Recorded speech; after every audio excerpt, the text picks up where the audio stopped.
మాల ఎప్పుడు పట్టుకోలేదు. మాల పట్టుకోలేదు స్వామి. మీకు గురువు అనేవాడు ఎవడు ఉన్నాడా లేదా? గురువు అంటే అది కూడా లేదు. దేవుడిని ఇంట్లో దేవుడిని చేస్తారు. ఎవరు మీ దేవుడు ఎవరు? రకరకాల దేవుళ్ళు ఏం చేస్తారు? మీకు పూజిస్తున్నాం వీళ్ళని పిలవండి మాతాది మీ ఇంటికి. రోగిని చూడడానికి డాక్టర్ వస్తాడు కదా, రోగిని చూడడానికి డాక్టర్ వస్తాడు కదా, ఆ రకం మీ పూజస్థలం చూడగానే మీ ఆలోచనలు ఏంది, మీ అవగాహన ఏంది అంతా తెలిసిపోతుంది మాకు. ఎలా పెట్టుకున్నారు పూజస్థలాన్ని, పూజస్థలం ఏమేమి పెట్టారు, ఏం చేస్తున్నారు దేవుడి కోసం తెలుసు. మీ మామూలు గురువు లేకుండా భక్తి చేయడం ఎలా వీలవుతుంది తెలుసుకోవాలి. ఇప్పుడు మీరు వింటున్నారు, మీరు ఏది నేను దేవుడిని మాల లేకుండానే స్మరిస్తూ ఉంటారు సార్, మంచిదే. కానీ మీరు పనులకు అంత టైం ఇస్తున్నారు. 24 గంటల్లో దేవుడికి 1 గంట 2 గంటలు టైం ఇస్తే మీకు ఇబ్బంది ఏంది? రోజంతా చాకరీ చేస్తున్నారు, పని చేస్తున్నారు, దేవుడిని స్మరిస్తూ ఉంటే సార్ అంటున్నారు. మీకు దేవుడు అంటే అంత గట్టి నమ్మకం ఉంటే అరగంట రోజు నేను అరగంట కూర్చుని వేరే పని మనసు, దాన్ని ఏకాగ్రత అంటారు. మనసు మారాలంటే సాధన చేయాలి. ఏదో వంట పని చేస్తే హరే కృష్ణ మంచిదే, దట్స్ ఓకే. కానీ మీరు వంట చేస్తుంటే కూర మాడిపోకుండా ఉండడం అది గమనించుకుంటూ ఉంటారా? లేదా మీరు బియ్యం అన్నం ఉడుకుతుంటే గంజి కింద లేదా చూసుకుంటూ ఉంటారా? మనసు అక్కడ ఉంటుంది, ఎందుకంటే పాడవడానికి లేదు.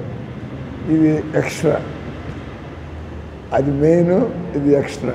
అంటే ఇది మెయిన్ అయితే కూర్చునే చేస్తారు బాగా, ఇది మెయిన్ అయితే. కాబట్టి దేవుడు కూడా కొంత మెయిన్ టైం, ఈ టైంలో నేను దేవుడి కోసమే కూర్చోవాలి. అన్ని శుభ్రంగా పక్కన బారేసి ఒక అరగంట గంట మీ దినచర్యను బట్టి. పూజల కంటే కూడా కలికాలంలో మంత్రం అనడం. మీకు ఎక్కువ టైం ఉంటే పూజ చేస్తారు, జపం చేస్తారు. ఎక్కువ టైం లేకపోతే ఓ దండం బారేసి దేవుడికి. నేను మెయిన్గా టైం లేదు కాబట్టి ఏం చేస్తారు, మీరు ఏడు మొహం పెట్టగల అట్లా మాట్లాడుతారు. అట్లా కాదు, టైం లేకపోతే ఏం చేస్తారు. ఇప్పుడు నేను స్టేషన్కి పోవాలి, మామూలుగా మేము ప్రశాంతంగా దేవుడి ముందు నిలబడి భజనలు చేస్తాము, పూజ జరుగుతుంటే. మామూలుగా నేను స్టేషన్కి పోవాలా, ఓ దండం పెడితే ట్రైన్ వెళ్ళిపోతుంది. ఇది కూడా ఆయన కోసం కదా, నేను తిరిగేది కూడా ఆయన కోసం కదా. ఎవడో మీలాంటి వాళ్ళు భజనకి పిలుస్తారు. ఈరోజు సాయంత్రం పోతున్నాను. ఎక్కడ ఈరోజు సాయంత్రం భజన? రామ్జీనగర్లో ఈరోజు ప్రోగ్రాం ఉంది. మంచి కుటుంబం, వాళ్ళ అబ్బాయి బర్త్డే సందర్భం వస్తారే వచ్చి. బట్ మీరు ఎప్పుడు కూడా జపమాలు పెట్టుకుని కారులో పోతారా, ట్రైన్లో పోతారా, బస్సులో పోతారా? మీరు తోలుతారా బండి? మీరు కారు సంగతి జపమాలు పెట్టుకుని జపం చేసుకుంటూ ఉండొచ్చు. కారులో ఖాళీ ఎప్పుడు ఖాళీ ఉండకూడదు మనుషులు. ఎప్పుడు ఖాళీ ఉన్నా కూడా బాగా ఉన్నాను. అప్పుడు వెళ్ళేటప్పుడు హనుమాన్ చాలీసా చదువుకుంటూ వెళ్తాను. హనుమాన్ చాలీసా ఎప్పుడు అది చదువుకుంటూ వెళ్తాను. ఎవరి భక్తులు మీరు ఇంట్లో ఏం పెట్టారు? హనుమాన్ చాలీసా అయింది, మళ్ళీ కొత్త మాట్లాడుతుంది, ఎట్లాంటి విషయాలు బయటకు వస్తున్నాయి. ఎవరు అసలు మీ దేవుడు ఎవరు? కాబట్టి తెలియదని చెప్పాలి. అందరూ అంటే తెలియదు, నేను కూడా దేవుడు అనేది. అందరూ అంటే నేను కూడా వస్తాను. చిన్నప్పటి నుంచి కృష్ణుడికి చిన్న గడ్డి పెట్టి దండం పెట్టేదాన్ని. ఇంట్లో ఎప్పుడు కృష్ణుడి పంపిస్తారు, ఇంట్లో కృష్ణుడు ఎప్పుడు ఉంటాయి. అది కాకుండా పూజ గదిలో అంటే మీరు, నేను చెబుతున్నా, మేమంతా కూడా అన్ని చదివి వెతికి గురువుని కలుసుకుని అన్ని చేసి ఆఖరికి కృష్ణుడిని నమ్ముకోవడం అది కరెక్ట్. ఎందుకంటే కృష్ణుడిని దేవదేవుడు అన్నారు, జగన్నాథుడు అన్నారు. కాబట్టి కృష్ణుడిని నమ్ముకుంటే మీరు అందరూ వచ్చేస్తారు దానిలో. కాబట్టి మీరు నేర్చుకోవట్లేదు కాబట్టి మళ్ళీ అటు ఇటు అయిపోయి కొద్దిగా వినాయకుడి కొద్దిగా అందరూ ఇట్లా తయారవుతున్నారు. మీ పూరి అందుకే మళ్ళీ ఈరోజు మీరు అందుకే వచ్చినట్టున్నారు నా దగ్గర నుంచి వినడానికి. మీరు పూర్వజన్మలో కృష్ణ భక్తి కొద్దిగా చేశారు, ఈ జన్మలో మళ్ళీ కృష్ణుని ప్రారంభించారు, మళ్ళీ అటు ఇటు పోయి కొద్దిగా హనుమాన్ చాలీస కొద్దిగా ఇది పోతున్నారు.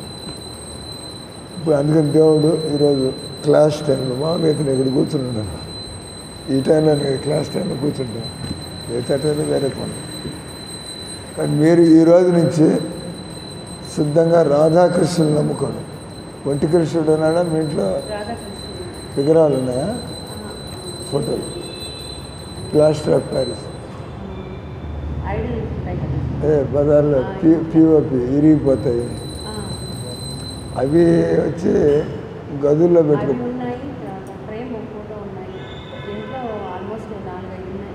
పూజస్థానంలో ఏముంది? కృష్ణుడు చిన్న కృష్ణుడు ఉన్నాడు స్టోన్స్తో, వెంకటేశ్వర స్వామి శివలింగం ఉన్నారు, ఆంజనేయ స్వామి మీరు మీరు ఒకసారి పిలుచుకెళ్ళి పూజిస్తాను ఏముండాలా? రాధాకృష్ణులు ఉండాలి, మంచి మీ ఆరాధ్య దేవం. సైడ్లో మిగతా చిన్న చిన్నవి ఉంటే మీకు తెలుసు. వీళ్ళందరూ కూడా ఇప్పుడు అంతే కదా, హనుమంతుడు డైరెక్ట్గా దేవుడేం కాదు, ఆయనకు వచ్చిన శక్తి అంతా కూడా రామ్ భక్తుడు వల్ల వచ్చింది, అంతే కదా. లేదు హనుమంతుడు కూడా దేవుడేనే అండి. హనుమంతుడు గొప్ప దేవత, దేవుడు ఒక్కడే రాముడు, మిగతా వాళ్ళు దేవతలు, ఇంద్రుడు, చంద్రుడు, హనుమంతుడు అంతా. ఇక భగవద్గీతలు ఎట్లా రాసింటే అట్లా గురువు సొంతంగా మాట్లాడేది ఉండదు. హనుమంతుడిని మేము పూజిస్తాం. అర్జున్ అక్కడ ఉన్నారు లేదు, సీతారామ లక్ష్మణ హనుమాన్ అమ్మోళ్ళ ఇక్కడికి తలుపు. అంటే కృష్ణుడి నుంచే వెంకటేశ్వర స్వామి వచ్చాడు, కృష్ణుడి నుంచే రాముడు వచ్చాడు, కృష్ణుడి నుంచే నరసింహస్వామి వచ్చాడు. ఎవడో ఒకడు ఉంటాడు పైన, ఆయన నుంచి అవతారాలు, ఆయన నుంచి సృష్టి. మనమంతా కూడా భగవంతుడి సృష్టి. కానీ భగవంతుడే ఆయన ఇంకో రూపంలో వస్తే దాని అవతారం అంటారు. మీరేమన్నా భగవంతుడు అవతారం అయింది కాదు కదా. కానీ రాముడు అవతారం, వినాయకుడు అవతారం అయింది, భగవంతుడు అవతారం కాదు. వాళ్ళందరూ దేవతలు, 30 దేవతలు అంటాం కదా, రకరకాల. కానీ భగవద్గీత కొద్దిగా నిలబడింది. అది మీరు ఇంకా దర్శనం చేసుకుని బయలుదేరండి. ఇంకో మీకు చిన్న పుస్తకం ఇస్తారు, ప్రారంభకులకు ఎట్లా ఇంట్లో ఎట్లా భక్తి చేసుకోవాలి ఏం తెలుస్తాయి. అప్పుడప్పుడు వస్తూ ఉంది. ఒక జపమాలు ఇస్తారు, ఇంకా ఏ మంత్రం చేయాలో చెబుతారు, అది చేసుకుంటూ ఉన్నాం. అది ఆ తర్వాత ఎప్పుడైనా వచ్చి మళ్ళీ కలుసుకోవాలి.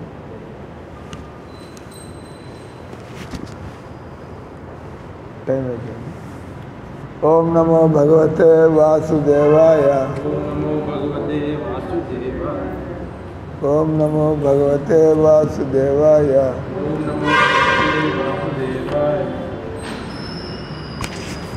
నారాయణం నమస్కృత్యం నరం చైవ నరోత్తమం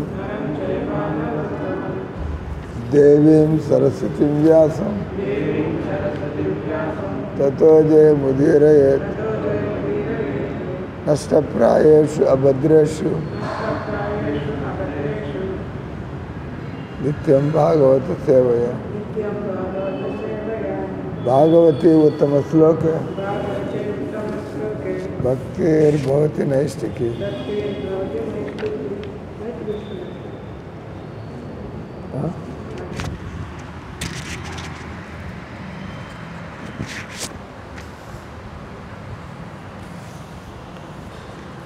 పదకొండో స్కందం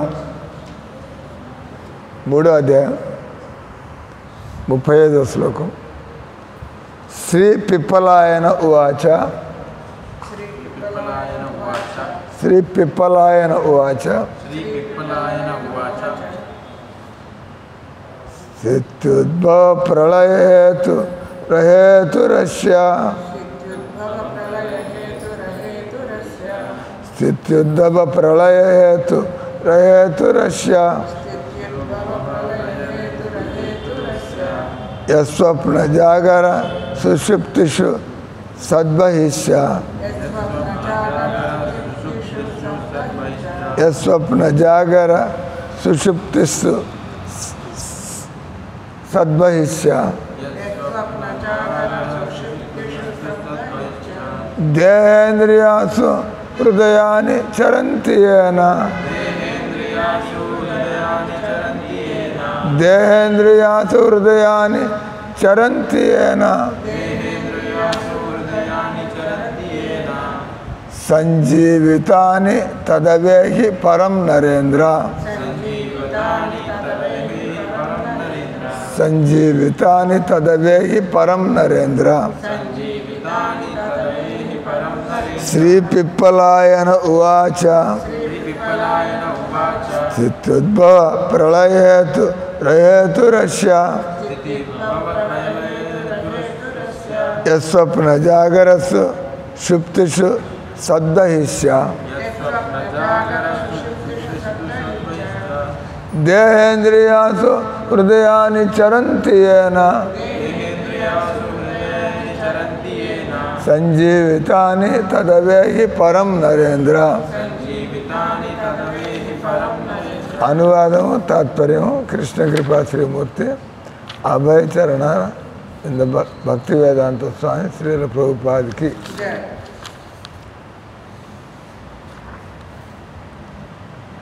ఇది పిప్పలాయన, నవయోగేంద్రులో ఒక ఆయన పేరు పిప్పలాయన. వాళ్ళు నిమి మహారాజుకి కొంత ఒక ఆయన చెప్పింది అవి కవి మాట్లాడిన తర్వాత ఒక్కొక్కళ్ళు ఇంకో టాపిక్ ఎత్తుకొని ఇప్పుడు ఈరోజు పిప్పలాయన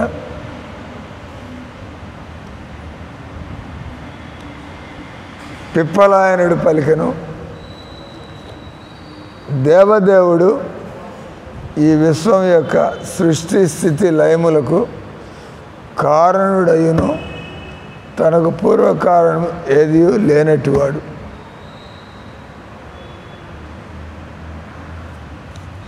ఇది భగవంతుడి నిర్వచనం. ఈశ్వర పరమ కృష్ణ అంటే ఆయనకి పైన ఎవరు లేరు. సచ్చిదానంద విగ్రహ సర్వకారణ కారణం, సర్వకారణ కారణుడు, ఆయనకు కారణం లేదు. అదే ఇక్కడ చెబుతుంది. సృష్టి స్థితి లయములకు కారణుడయ్యను, తనకు పూర్వకారణం ఏది లేనివాడు.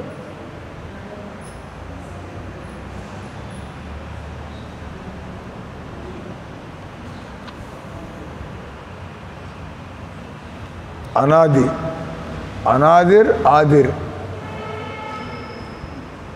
ఆయన ఆది. మరి ఆయన ఎప్పటి నుంచి ఉన్నాడంటే అనాది. కృష్ణుడు ఎప్పటి నుంచి ఉన్నాడు? ఎప్పుడు ఉన్నాడు ఆయన, ఎప్పుడు ఉన్నాడు, ఎప్పటి నుంచి ఉన్నాడు. అనాది అంటే ఆది, అందరికీ ఆది ఆయన. మనందరికీ కారణం మనం ఎప్పటి నుంచి ఉన్నాం. ఈ శరీరంలో ఈ సృష్టి ఎప్పటి నుంచి ఉంది. ఇది హరిబోల్. ఓ మాతాజీ, మీరు ఎంత చదువుకున్నారు? ఏం చదువుకున్నారు మీరు? ఎంఏ తెలుగు, హిందీ. हिंदी हिंदी में बात करें. తెలుగు బాగానే చదువుతారా? ఈరోజు మీకోసం లాగుంది. మీరు ఈ పారాగ్రాఫ్ చదవండి. ఇలాంటి ఇటు కూర్చోండి. చదివిన తర్వాత మీరు బయలుదేరచ్చు. మీకోసం లాగా ఉన్నట్టుంది అంత. ఈరోజు ఇప్పుడు మేము ఈరోజు 35వ శ్లోకం చదువుతున్నాం కదా. 11వ స్కందం 3వ అధ్యాయం 35వ శ్లోకం. ఈ పారాగ్రాఫ్లో ఇప్పుడు నేను మాట్లాడుతున్నా అదే మళ్ళీ అదే దాని అంతటా అదే. పక్కన చదవండి, అందరు వింటారు కదా. ఈ ఆఖరి పారాగ్రాఫ్ ఒకటి క్లియర్గా చదవండి.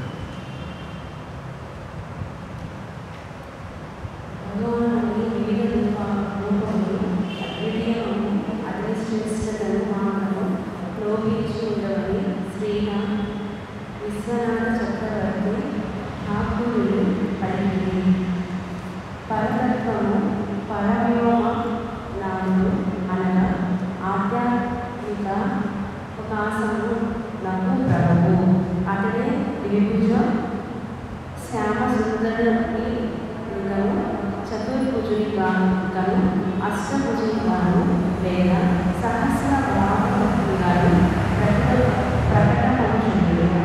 అన్ని రూపములలోనూ అతని దేవుడు సచ్చిదానందమయమే. ధరణిపై అతడు వాసుదేవునిగాను కారణ సముద్రంలో విష్ణువుగాను అవతరించును. క్షీరసాగరము నన్ను అతడు క్షీరలోక సాయి విష్ణువుగా శయనించును. నిస్సహాయుడైన తన బాలభక్తుని నృసింహదేవునిగా రక్షించును.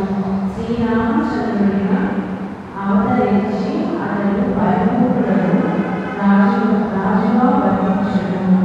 శ్రీకృష్ణునిగా అవతరించి అతడు ఎల్లరి హృదయములను విశేషంగా సుందర యువతీగణము యొక్క హృదయములను కొల్లగొట్టును. భగవానుని ఈ రూపములన్నీ నారాయణ అను పదవిచే సూచితమైనవి. రాష్ట్రపతి యొక్క ప్రభుత్వ బాధ్యతలనే కాక అతని కుటుంబము సన్నిహిత స్నేహబంధములను కూడా సూచించబడినదే. కృష్ణస్తు భగవాన్ స్వయం అని శ్రీమద్భగవతం పలికినది.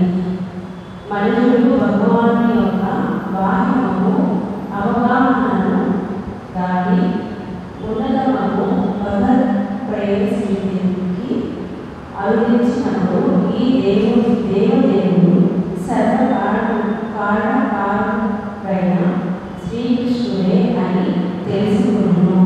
అసంఖ్యాకమందు విష్ణుతత్వములు కూడా శ్రీకృష్ణుని ప్రధానాంశములే అని తెలుసుకోవలసి ఉన్నది. కృష్ణస్తు భగవాన్ స్వయం. భగవద్గీత శ్రీకృష్ణ భగవానుడు అహం సర్వస్య ప్రభా అని స్వయంగా పలికి ఉన్నాడు. ఈ విషయములన్నీ శ్రీమద్భగవతము నందరి దశమ స్కందమునందు మరియు భాగవతము నందరి తొలి శ్లోకమునందు ఓం నమో భగవతే వాసుదేవాయ జన్మయస్య యతో మయామి తత్పశ్చాత్తేషు స్పష్టంగా వివరించబడినవి. కొద్దిగా పుస్తకం చదువుతుంటే ఇంక డౌట్లు ఉండవు. చదువుతుంటే డౌట్లు క్లియర్ అయితే గట్టిగా చేసుకుంటూ వెళ్తారు. తెలియకుండా ఇష్టం వచ్చినట్టు చేస్తుంటే చనిపోయేప్పుడు ఏం గుర్తొస్తుంది, మనం అసలు ఏం అర్థం చేసుకున్నాం అంత. అందుకే అంటారు గురువు, జ్ఞానం, సాధన. మిమ్మల్ని మీరు భక్తురాలని చెప్పుకుంటారా? మీరు ఎంఏ చదివన్నారు కదా హిందీలో, మీకు మీరే డిగ్రీ ఇచ్చుకున్నారా, యూనివర్సిటీ వాళ్ళు ఇచ్చారా? అదే అంటే మీరు భక్తురాలని చెప్పుకోకూడదు. ఇటు చేస్తా అంటే భక్తులు చూసి భగవద్గీతలో చెప్పినట్టుగానే చేస్తుంది. మీరు ఇంట్లో టీ కాఫీలు తాగుతారా? ఉల్లిపాయలు తింటారా? మాంసాహారం కూడా తింటారా? గుడ్లు, చేపలు? వైశ్య కమ్యూనిటీనే రాజ్పుట్స్, నార్త్ ఇండియన్స్. అదే ప్రతిదీ కూడా తెలుసుకోవాలా. బండి తోలడం ఎట్లా, కంప్యూటర్ ఆపరేట్ చేయడం ఎట్లా, భక్తి చేయడం ఎట్లా తెలుసుకోవాలి. లేకపోతే హాజిపాజి కలగూరు గంప అంత మిక్స్డ్ అప్, అంత కొద్దిగా తెలిసి కొద్దిగా తెలియక. అదే బయలుదేరండి మీరు. శివుడికి ఒక జపమాల ఇస్తుంది.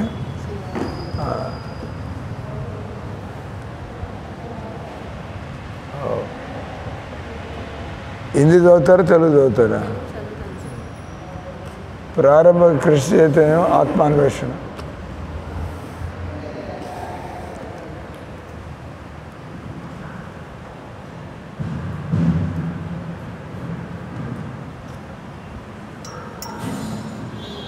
టైం అయిపోయింది.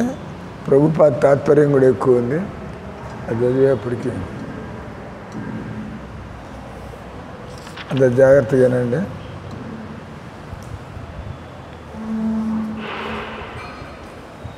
పిప్పలాయనుడు పలికెను.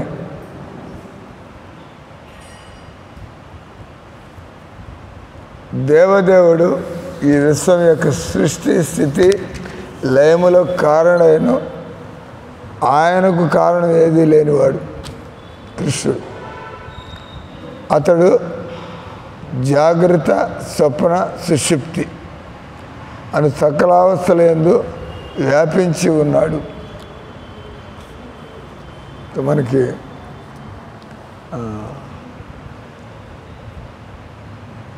ఇది చైతన్యంలో ఉండేటువంటి, అంటే మనం జాగృత అవస్థ. ఇప్పుడు మెలకుగా ఉన్నాం, మనం శరీరపరంగా మెలకుగా ఉన్నాం. మనకి నేను ఆత్మని, ఎందుకంటే మనం ఈ శరీరంలో బందీ అయి ఉన్నాం. మీకు థియరీ తెలిసి ఉండొచ్చు నేను ఆత్మనని చెప్పి, కానీ ఈ పొరలన్నీ పోయాయి మన మీద ఉన్నటువంటి. ఉదాహరణకి బంగారానికి బాగా మురికి పట్టి ఉంటుంది, ఇది తెలుసు, మీరే పెట్టుకునేది బంగారం మురికి పట్టిపోయింది. దాన్ని వెళ్ళి రుద్దుతూ ఉంటే కరిగించినప్పుడు అప్పుడు అసలు బంగారం బయటపడుతుంది. అంటే బంగారం అని తెలుసు, కానీ అంత మురికి పట్టిపోయింది. అదే మనకి ఆత్మ అని తెలిసి ఉండొచ్చు, కానీ నువ్వు ఆత్మస్థాయికి ఎదిగావా ఏంది? అంటే ఆత్మస్థాయికి ఎదిగిన వాడు భగవంతుడి కంటే ఇంపార్టెంట్ ఏది అనుకోడు. అది మనం మనసు ఊహించుకోవడం ద్వారా వచ్చేది కాదు. ఎప్పుడైతే తెలిసిపోతుందో, అంటే సాధనతో, అంతే కదా, పోతూ ఉంటే అది తెలుస్తుంది. బస్ కాపాడితే దేవుడు కాపాడుతాడు, లేకపోతే ఎవడు కాపాడలేడు. మనకి డౌట్ ఏం లేదు. ఆ డాక్టర్లు కాపాడుతారు నన్ను, నా డబ్బులు కాపాడుతాయి, మా బంధువులు కాపాడుతారు. ఈ శరీరాన్ని ఎవరు కాపాడుతారు? అంటే అసలు కాపాడడం అంటే శరీరాన్ని కాపాడడం అనుకోవడం, అది కూడా మాయ. శరీరాన్ని కాపాడడం మన దేవుడు మనల్ని కాపాడుతాడంటే, నిన్ను మాయలో పడకుండా దేవుడు కాపాడుతుంటే దేవుడి పని అది. మనం దేవుడు కాపాడినా యాక్సిడెంట్ కాపాడుతుంటే దేవుడి దేవుళ్ళు బయటపడ్డా అది కాదు. దేవుడు ఒక వ్యక్తిని కాపాడుతాడంటే అతను మాయలో పడకుండా, అంటే అందరూ మాయలో పడి కొట్టుకుంటున్నారు. ఎవరి దైవానుగ్రహం ఉన్నవాడు మాయలో పడకుండా జీవితాన్ని గడపగలుగుతాడు. మాయలో పడ్డామంటే శరీరాన్ని గురించి ఆలోచిస్తూ ఉన్నాం. ఎవరైతే ఈ శరీరాన్ని గురించి ఆలోచిస్తూ ఉంటారో, ఫోన్లు వస్తున్నాయి. నాకు గోవర్ నుంచి ఫోన్ వచ్చింది, 10 నిమిషాలు కూడా పండుకో కూర్చోం కానీ బస్ రూమ్లో పోయి నిద్రపోయినా. బతికేందో తెలియదు. ఫోన్లో వస్తే నేను నిద్రపోమన్నా అయితే అది ఎందుకు వచ్చిందంట ఫోన్? ఎందుకు వచ్చింది ఫోన్? అది ఎండింగ్ అంటే కక్కుతున్నాడు. ఎందుకు చెప్తున్నాడంటే తెలియాలి కదా, వింటా అంటే ఏ సందర్భంలో ఫోన్ ఏదో వినపడింది, కక్కాడు, ఏవో కూడా చెప్తున్నాడు. ఏదో ఓ ఫోన్లు వస్తున్నాయి. గోవర్ధన జగదీష్ స్వామి ఒక ఆయన, మా గురుభాయ్, ఇస్కాన్ వదిలేసి, ఆయనకి ఇస్కాన్ వాళ్ళు సన్యాసి ఇలా. ఏమో ఇస్కాన్ నమ్ముకుంటే ఈ జన్మలు నాకు సన్యాసం ఇచ్చేయట్లేదు వాళ్ళు. గౌడీ మఠానికి పోయి సన్యాసం తీసుకున్నాను. అది సన్యాసం చేసిన అవసరమే, సన్యాసం తీసుకున్నాను. ఆయనకి ఏవో సన్యాసం జనాలు మాలలు వేస్తారనో, దండాలు పెడతారనో, మంచి ప్రసాదం పెడతారనో. ఎవడు సన్యాసం తీసుకుని, ఎవడికి తిండి కూర్చోలేదో వాడు సన్యాసం తీసుకుని అంతే. సన్యాసం ఇవన్నీ కిచిడి ఉంటుంది, చాలు బతకడానికి ఉంటుంది. అంతే. నేను సన్యాసం తీసుకుని మొట్టమొదటి ప్లేట్ నాకు తయారు చేసిస్తే వాడు అసలు సన్యాసి కాదు. కొంతమంది సన్యాసం పుచ్చుకుంటే మనం పనులు చేయక్కర్లేదు. సన్యాసి అంటే మామూలు వాళ్ళకంటే గాడిదిలాగా పనిచేసేవాడు సన్యాసి. అంటే నువ్వు చేయగలిగి చేస్తే తప్పుకుంటావు, వీడు చేయగలిగి వీడు చేస్తే తప్పుకుంటే మాకు తప్పదు. అది ఎక్కడేం పోయినా కానీ అది కూర్చొని తలకాయలు కొట్టుకుని అంతా కూడా తలకెక్కించుకునేవాడు సన్యాసి. భగవంతుడి పని పాడవకుండా ఉండాలి. సన్యాసి అంటే ఆతృత ఎప్పుడు కూడా అది దేవుడి పనులని చక్కగా జరుగుతూ ఉండాలి. ఎవడు లేదు మనం చేయగలేదు, మనం చేస్తూ పోతూ ఉండాలి. అదే ఈ రకంగా సన్యాసి అంటే ఎప్పుడు కృష్ణుడి కోసం పనిచేస్తాడు. అంత అవస్థ లేని వాళ్ళు ఇది చేసి బస్సు నా వాళ్ళు ఇంతే అవుతుంది సరే పక్క తప్పుకుంటాడు. అంటే ఆయన గౌడీ మఠం వెళ్ళి సన్యాసం తీసుకున్నాడు. ఆయన తీసుకునేది సదుద్దేశంతో కాదు కాబట్టి తింటూ రెస్ట్ తీసుకుంటూ రోగాలు పాలయ్యాడు. అప్పుడు గుర్తొచ్చింది ఏమో ఇప్పుడు నన్ను ఎవడు చూసుకుంటాడు, నేను రోగాల పాలైపోయినా ఎవడు నన్ను చూసుకుంటాడు. మళ్ళీ ఇస్కాన్ గుర్తొచ్చింది. గౌడీ మఠం వాళ్ళు సన్యాసం చదువులు పెట్టాడు, వాళ్ళు ఎవరిని పట్టించుకోరు. ఇస్కాన్ అంటే ప్రభుపాద డివోటీ కేర్ అన్నాడు, అది అన్నాడు, ఇది అన్నాడు. కొద్దిగా గమనించుకోవాలి. చేతులు దులుపుకోవడానికిలా వాడుకున్నాను వాడుకుని నీ దారి వీఆర్ విత్ యూ బస్. ఒకసారి భక్తులు కలిసింటే మంచి చెడులో నేను మీతో పాటు అంటే మనం చేయగలిగింది. మనతో పాటు ఉన్నా కూడా వాళ్ళు చేయగలిగింది కూడా ఏం లేకపోవచ్చు అప్పుడు మనకుండే రోగంతా. కానీ వాళ్ళు మంచి చెడులో మనతో పాటు ఉండి వాళ్ళు ఈ విధంగా నేను చెప్పదలుచుకున్నది ఆయన గోపాలకృష్ణ మహారాజు ఆయన శరీరం వదిలిపెట్టాడు.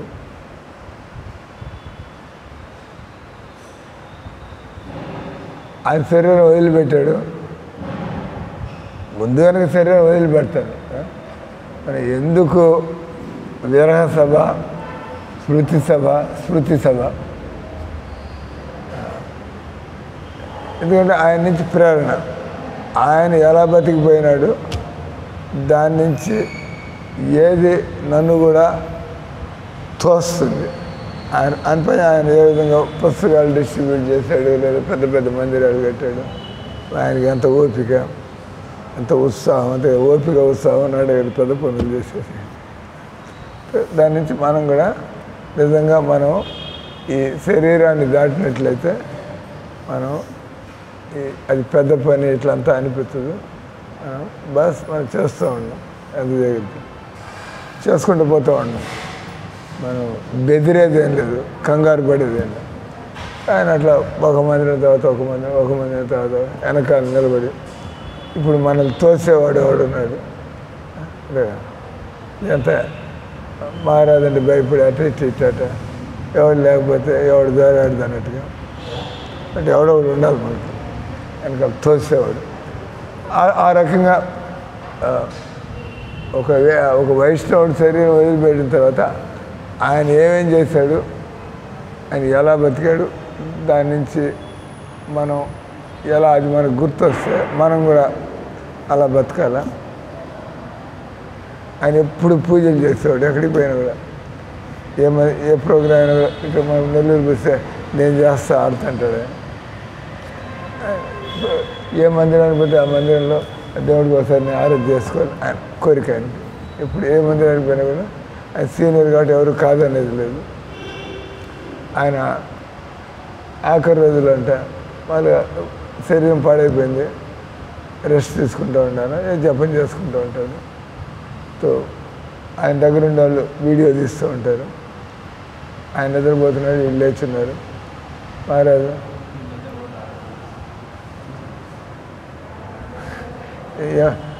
మామూలుగా చేతుల కిందకు ఉంటాయి నిద్రపోతుంటే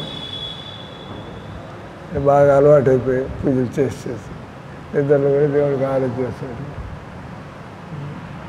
రికార్డింగ్ మంచిది.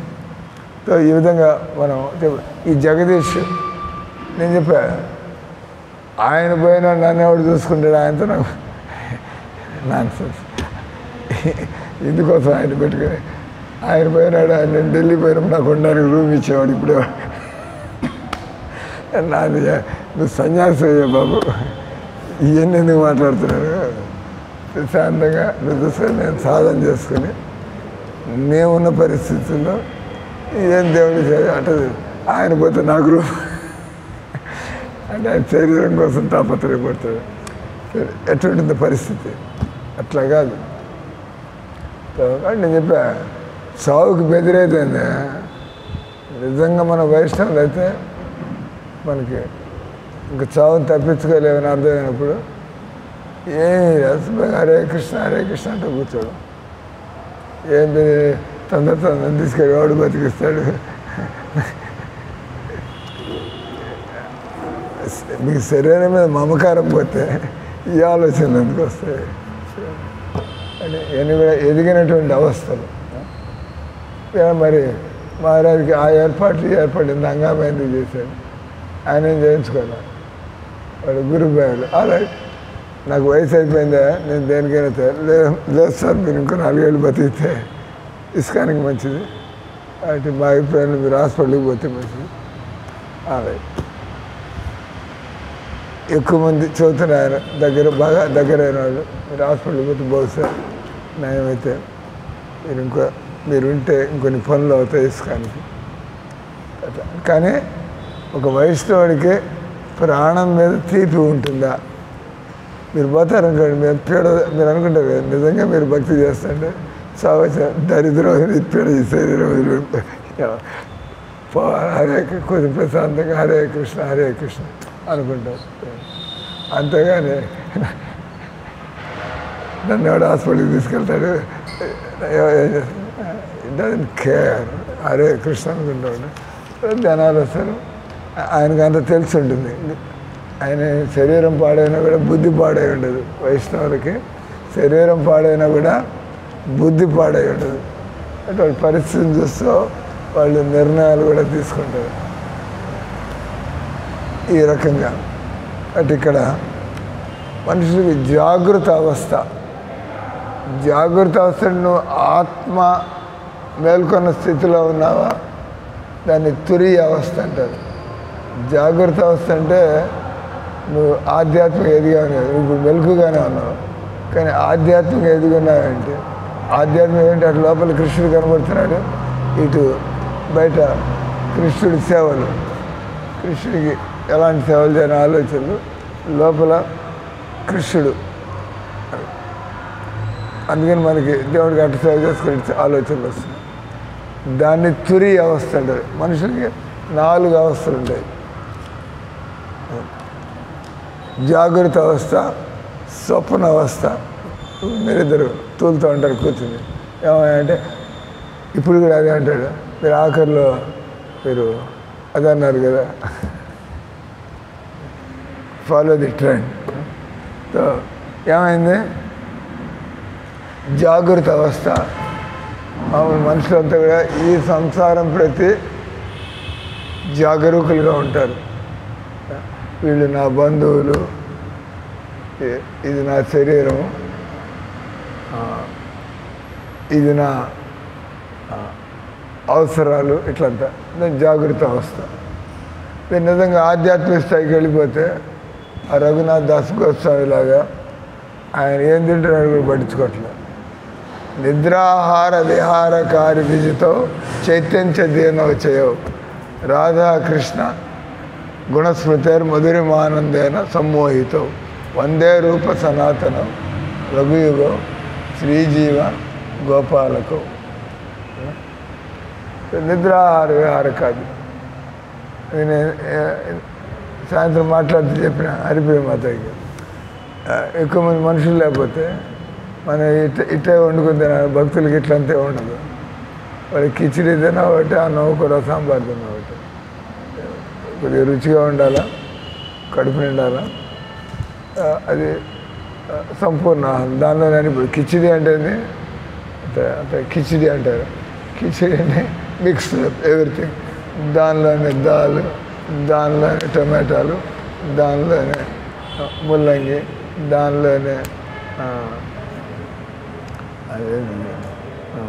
క్యారెట్లు, దానిలోనే సొరకాయలు, ఏదైనా కదా. కిచిడి అంటే ఎనీథింగ్ యూ కెన్ పుట్. వంకాయలు వేరే. జాగృత అవస్థ, స్వప్న అవస్థ. స్వప్న అవస్థ అంటే మనం అటు ఇటు కాకుండా ఇటు శరీరాన్ని మర్చిపోతున్నాం, ఇటు కొద్దిగా శరీరం గురించి స్వప్నాలు వస్తున్నాయి. నిద్రలో ఉన్నాము కానీ శరీరం గురించి స్వప్నాలు. తర్వాత సుషుప్తి. సుషుప్తి అంటే గాఢ నిద్ర. గాఢ నిద్ర, ఆదమరిచి నిద్రపోవడం అంటాం కదా, ఒళ్ళు మరిచి నిద్రపోవడం. మీ ఒంటి మీద గుడ్డలు తొలగిపోయా ఉన్నాయి, ఒకటి కనబడ్డా గట్టిగా నిద్రపోతాం. లేదా మనం ఎక్కడ నిద్రపోతున్నాం గుమ్మాన్ని కానుకొని తెలియదు, అంత గట్టిగా నిద్ర. అంతే మీరు ఇప్పుడు చేసేది అంతే, క్లాసులో కూర్చొని నిద్రపోవడం అంటే గాఢ ఆపుకోలేకపోతున్నారు కాబట్టి దాన్ని అంటారు సుషుప్తి. ఆ తర్వాత తురీయ అవస్థ.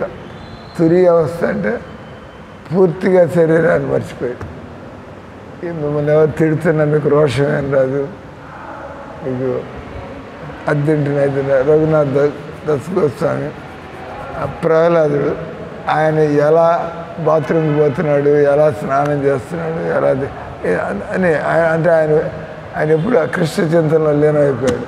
అటని చెప్పి ఆయన తింటాడు కానీ ఏమైనా ఆయన తెలియదు. రొటీన్గా జరిగిపోతున్నాయి. కానీ మనస్సు అంతా కూడా ఎప్పుడు కూడా హరిని గురించి, దాని వల్ల తురి అవస్థ. అంటే మనం వెలుకునే ఉన్నాం కానీ ఈ సంసారం మనకు కనబట్టలేదు. దాన్ని ఏమన్నాడు, అంతటా కృష్ణుని చూడడం, కృష్ణుడులో అంతా చూడడం. నమ్మకం కృష్ణ భక్తులకి, నేను ఉదయాన్నే లేవగానే ఈ పనులు చేయాలి, ఈ నియమాలు పాటించాలి, ఈ పనులు చేయాలి. ఆ తర్వాత రోజు ఎట్లా నడుస్తుందో భగవంతుడు చూస్తాడు. మీరు ముందర నిద్ర లేవగానే ఇవన్నీ పక్కన బారేసి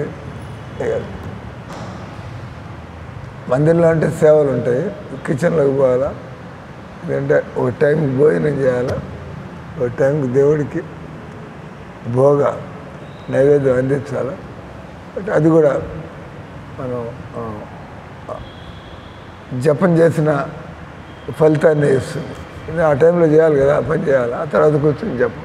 బట్ కానీ భక్తుల యొక్క ఇది వాళ్ళు నా జీవితాన్ని తెల్లవారుజామున లేచి 16 మాలలు జపం చేసి ప్రభుపాద ఇచ్చినటువంటి ఆ మార్నింగ్ ప్రోగ్రాం చూసుకుని ఆ తర్వాత ఈరోజు మనం ఏం చేయాలా, ప్రచారంలో ఏ విధంగా మనం దాన్ని ఇక్కడ పాయింట్ వచ్చి ఇక్కడ జాగృత స్వప్న సుషుప్తి సకల అవస్థల యందు వ్యాపించి ఉన్నాడు. అంటే మనం ఎవరినైనా నమ్ముకుంటాం, వాడు నిద్రపోతాడు, మనల్ని కాపాడలేకపోవచ్చు. మనం ఎవరినైనా నమ్ముకుంటాం, వాడికి కూడా వాడి అవసరాలు ఉంటాయి. కానీ భగవంతుడు ఆయనకి అన్ని అవస్థల్లో కూడా, అంటే భగవంతుడు ఆయన రెస్ట్ తీసుకోకపోతే ఆయన కొద్దిగా ఇరిటేషన్గా ఉంటుంది ఆయన అట్లా. భగవంతుడికి ఎప్పుడు మనకి శరీరం ఉంది కాబట్టి ఈ అవస్థలని, భగవంతుడి శరీరానికి ఆ నిద్రపోతే దాన్ని నిద్ర అనరు, దాన్ని యోగ నిద్ర అంటారు. భగవంతుడి నిద్ర. ఇది ఓటేయడానికి వచ్చారా ఆయన? మీ ఓటు ఎక్కడుంది? పోతున్నారా?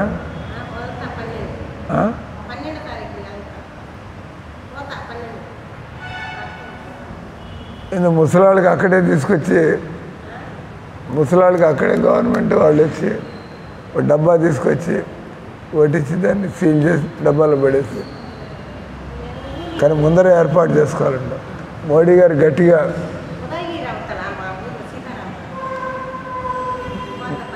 మీరు మీ ఆయన ఇద్దరు ఎవరికి వేస్తారు ఓటు? అవుతారండి మీకు గొంతు మీద సీక్రెట్ కాదు, సీక్రెట్ మోడీకి అది నా సీక్రెట్ ఉంటుంది, నాన్ సెన్స్ కాదు. మోడీ గారికి ఇవ్వాలి నేను చెప్పేది ఇంకా సీక్రెట్ ఉంటుందండి. మీరు మోడీ గారికి ఇవ్వాలి, అందరికీ ఓపెన్గా చెప్పాలా. మోడీ గారు తప్పులే, ఎవరి ఇష్టం వాళ్ళది. ఒక పిల్లాడి ఒక వీడియో ఏదో వచ్చింది, చిన్న పిల్లాడు, వాడికి డమ్మీ ఓటింగ్ మెషిన్ ఇచ్చారు.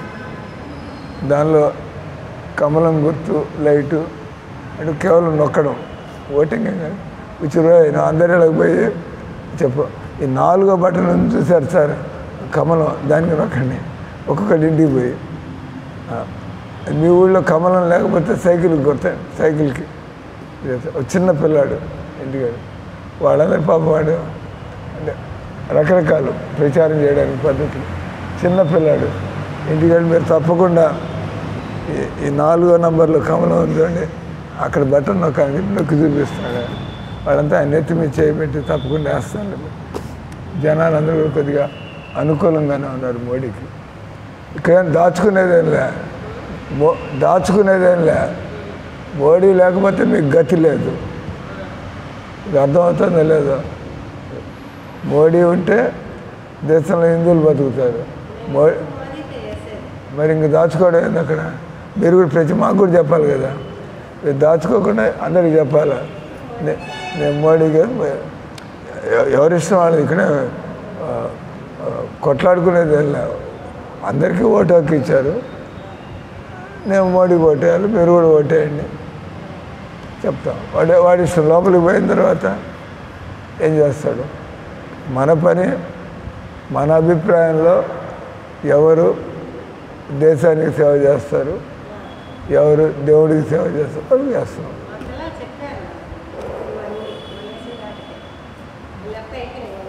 అదే నువ్వు ఇంక సీక్రెట్ అయింది. మరి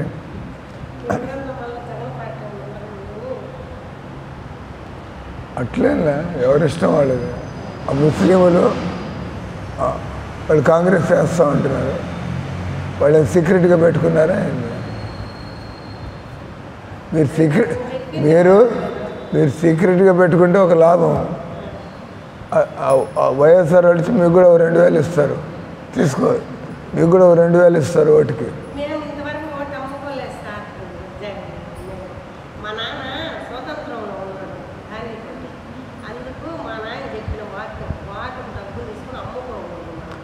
ఓటు నమ్ముకోకర్లా, డబ్బులు తీసుకుని మీరు వెళ్ళి కమలానికి ఓటేసి రావచ్చు. ఓటు అమ్ముకోవడం అంటే మీకు కమలానికి వేయడం మంచిదని తెలుసు అని డబ్బులు వస్తాయి. అంతకంటే తెలివితేటలు డబ్బులు తీసుకోవాలా, ఓటు మాత్రం కమలానికి వేసి రావాలి. అది అంటే నిజాయితీతనం ఒకటి. నిజాయితీతనం కంటే తెలివితేటలు అంటే డబ్బులు తీసుకోవాలా, ఓటు కమలానికి వేసి రావాలా. మీకు ఎవరన్నా వచ్చారో వేయడానికి మందిరానికి? మన దగ్గరికి రారు. వీళ్ళంతా బీజేపీ చేస్తారు. అది తెలుసు. మందిరం వాళ్ళు ఒక్కరు కూడా వేరే. Let us complete this. ప్రతి జీవుని దేహమునందు పరమాత్ముడిగా ప్రవేశించడం ద్వారా అతడి దేహాన్ని, ఇంద్రియాలని, ప్రాణాన్ని, మానసిక కలాపాలని ఉత్తేజితము కావించును. అంతా కూడా ఆ దైవశక్తి సంచారం అయితేనే ఇవన్నీ పనిచేస్తాయి. లేకపోతే ఈ శరీరం పనిచేయదు. ఈ విధంగా దేహం యొక్క స్థూల సూక్ష్మ ఇంద్రియములు తమ కార్యాలని ఆరంభించారు. రాజా, ఆ దేవదేవుడే అంటే మనం కేవలం కోరుకునేవాడికి. అందుకే మనం ప్రచారం చేసేది. మీరు కూడా కృష్ణుడిని కోరుకోండి. మీరు చేయాల్సిందే. నాకు కృష్ణుడు కావాలనుకుంటే మిగతా ఏర్పాట్లన్నీ దేవుడు అవకాశాలు, తెలివితేటలు మనకి అన్నీ ఇస్తాడు. కోరిక ఒకటే, దేవుడు కావాలా అక్కర్లేదా? దేవుడు కావాలంటే మిగతా అంతా ఆయన చూసుకుంటాడు. అక్కర్లేదంటే అది కూడా ఆయనే చూసుకుంటాడు. మిగతా అంతా ఎట్లా మాయలో పడాలా, ఎట్లా మనం నాశనం అయిపోవాలా, ఇదంతా కూడా అంటే ఇక్కడ చెబుతున్నాడు. ఎవ్రీథింగ్, అన్ని అవస్థల్లో ఆయన ఉంటాడు. ఆయనే మన శరీరంలో ఉన్నాడు. ఆయనే బయట అంతా కూడా పంచభూతాలు. నారాయణుడు బ్రహ్మము, పరమాత్ముడు. ఇక్కడ బ్రహ్మేతి పరమాత్మేతి భగవాన్. వివిధ తత్వాలను గురించి నిమి మహారాజు అడిగాడు. ఇప్పుడు పిప్పలాయనుడు వివరించుతున్నాడు. స్థితి ఉద్భవ ప్రళయ హేతు. స్థితి ఉద్భవ ప్రళయ హేతు అనే పదం మహావిష్ణువు, గర్భోదక సాయి విష్ణువు, క్షీర అని 3 పురుషావతారం విస్తరించడి దేవదేవుణ్ణి సూచించును. జగృహే పురుషం రూపం భగవాన్ మహదాదివి సంభూతం షోడశకం అదో లోక శుశ్రూషయ. సృష్టి ప్రారంభంలో భగవంతుడు పురుషావతారంగా విస్తరించి భౌతిక సృష్టి అవసరమైన మహత్తత్వాన్ని సృష్టించారు. ఆ విధంగా ఇవన్నీ కళ్ళు, కాళ్ళు, ముక్కు, చెట్లు, చింత చెట్లు ఈ రూపాలు రాకముందు ఉండేటువంటి మూల అవస్థను అంటారు మహత్తత్వం అంటారు. ఆ మహత్తత్వం అంటే కేవలం పంచభూతాలు, అవన్నీ కలిసి నామరూపాలు, ఇవన్నీ రకరకాలుగా అంటే ఆయన చెబుతున్నాడు. భగవంతుడు మహత్తత్వాన్ని మిగతా బ్రహ్మదేవుడు చేస్తాడు. ఆ విధంగా భౌతికకు సంబంధించిన 16 తత్వాలు సృష్టింపబడినాయి. 5 పంచభూతాలు, 5 కర్మేంద్రియాలు, 5 జ్ఞానేంద్రియాలు, 15 ఆత్మ, 16.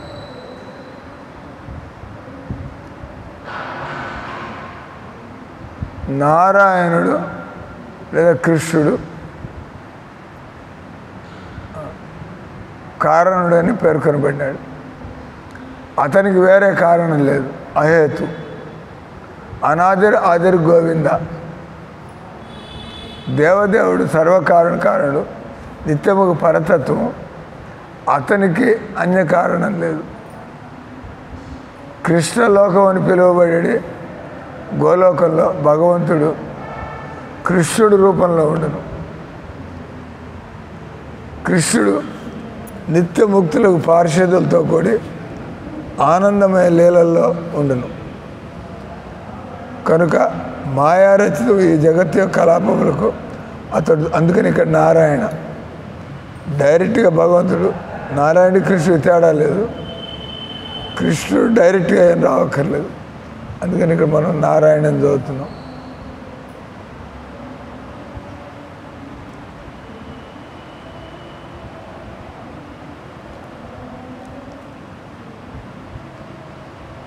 మాయను కలుగజేయుట, బద్ధజీవులను క్రమముగా సరిదిద్దుట కొరకు పరతత్వం నారాయణుడు విష్ణువుగా విస్తరించును. భౌతిక సృష్టి భగవంతుడు దూరంగా ఉండడు. నతస్య కార్యం కరుణంచ విద్యుత్. పరతత్వం వివిధ శక్తుల చేత అన్నీ వనరించును. తాను చేయవలసింది ఏదీ లేదు. సృష్టి దూరంగా ఉన్నవాడు హేతు, సృష్టి స్థితి విలయాలకి చరమహేతు. అంటే ప్రారంభంలో ఆయన, మధ్యలో ఉండేది పరమాత్ముడు, ప్రారంభంలో ఉండేది నారాయణుడు, మధ్యలో ఉండే పరమాత్ముడు, ఆ తర్వాత అంతా కూడా మళ్ళీ నారాయణలో ప్రవేశిస్తుంది. బద్ధజీవులు తమ భౌతిక ఇంద్రియములు, మనస్సష్టాన్ని ఇంద్రియాన్ని, బద్ధజీవులు ఇంద్రియ భోగమునందు నెలకొన గోరుదురు. అందుకని సృష్టి అవసరమగును. యథార్థానికి భౌతిక జగత్తు స్వలాభము కొరకు వాడుకున్న వల్లని బద్ధజీవులు, దానివల్ల ఈ భౌతిక జగత్తు నడుస్తుంది. అంటే మనం అందరం కూడా ఇక్కడికి ఇంద్రియ అటు భగవంతుడు మనకి ఏర్పాటు చేశారు, అవసరం లేదు ఇదంతా. అటు భక్తులు అవ్వగానే మనం ఇవన్నీ వదిలిపెట్టి ప్రతిదీ భగవంతుడి సేవకి ఎలా ఉపయోగించాలా. ఇంకా భగవంతుడు మళ్ళీ ఈ కారాగారంలో వదిలిపెట్టాడు. కారాగారంలో ఉండవలసిన అవసరం ఎవరికీ లేదు. కానీ జనాభాలో కొంత శాతం సంఘ వ్యతిరేక స్వభావాన్ని, అంటే అపరాధి నేర స్వభావాన్ని కలిగి ఉంది. అందువల్ల కారాగృహం ఈ జగత్ అవసరం లేదు. ముసలితనం, రోగము, చావు, ఈ కష్టపడ్డం. కానీ మనం చేసిన కర్మల వల్ల అనుభవించడానికి రావాలా. అక్కర్లేదనుకుంటే మనం బయటపడవచ్చు. కానీ ఖైదీలు కారాగారంలో వంట పనులు చేస్తూ ఉంటారు, గార్డెన్లో పని చేస్తూ ఉంటారు, క్లీనింగ్ పనులు చేస్తూ ఉంటారు. వాళ్ళు అనుకుంటూ ఉంటారు మనం ఈ కారాగారాన్ని మనం నడుపుతున్నామని చెప్పి. మనమంతా కూడా ఈ ప్రపంచాన్ని మనం నడుపుతున్నామని. భగవంతుడు తన శుద్ధ భక్తుల దివ్య ఆనందం పెంచుట కొరకు అంతరంగ శక్తిని విస్తరింపజేయను. ఈ భౌతిక జగత్తు వచ్చి బద్ధజీవుల కోసం, అంతరంగ శక్తి వచ్చి తన విశుద్ధ భక్తుల దివ్య ఆనందం కోసం, ఇంద్రియ ఆనందం కోసం, ఇది దివ్య ఆనందం కోసం భగవంతుడి లోకం.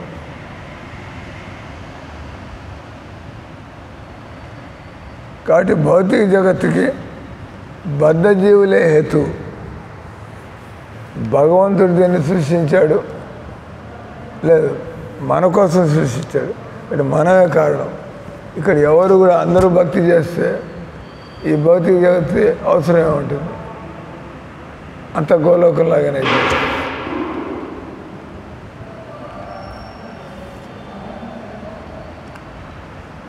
దుర్గా లేదా మాయ ఛాయాశక్తిని భగవంతుడు స్వయంగా కోరడు. ఆనందమయ ఆధ్యాత్మిక లోకాల్లో జీవులందరికీ అన్ని సౌకర్యములు లభ్యమై ఉన్నాయి. కానీ బద్ధజీవులు కరుణతో భగవంతుడు ఇచ్చినటువంటి ఆ ఏర్పాట్లని తోసిపుచ్చి ఈ భౌతిక జగత్ అనేది షాడో, మనం అంటే ప్రతిబింబం అనొచ్చు. లేదా మీరు ఒక వ్యక్తిని ప్రేమించాలంటే ఆమె నీడని ప్రేమిస్తే మీకు ఏమైనా లాభం అయింది? ఏం లాభం లేదు. అంటే మనం అంతా కూడా ఈ భౌతిక జగత్తు ప్రేమలో పడ్డాం. అంటే మనకి ఎవరు కూడా నిజంగా ఆనందాన్ని పొందే అవకాశం లేదు. భగవంతుడు అనుమతినిచ్చును. భగవంతుడు మనం చేయమంటలే, మనం చేస్తామంటే ఆయన అనుమతినిచ్చును. సర్వధర్మాన్ని పరిత్యజ్య. అందుకే భగవంతుడు ఆయన వదిలిపెట్టమంటున్నాడు. మాయను విడిచిపెట్టి నిత్యధామం చేరవాలని భగవంతుడు వాంఛించును.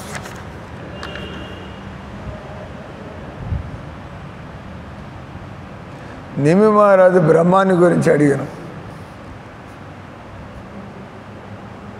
జాగృత, స్వప్న, సుషుప్తి మరి ఈ మానసిక పరముగా వ్యాపించిన భగవంతుడి సర్వవ్యాపకత్వాన్ని బ్రహ్మంగా తెలుసుకునే వాళ్ళు.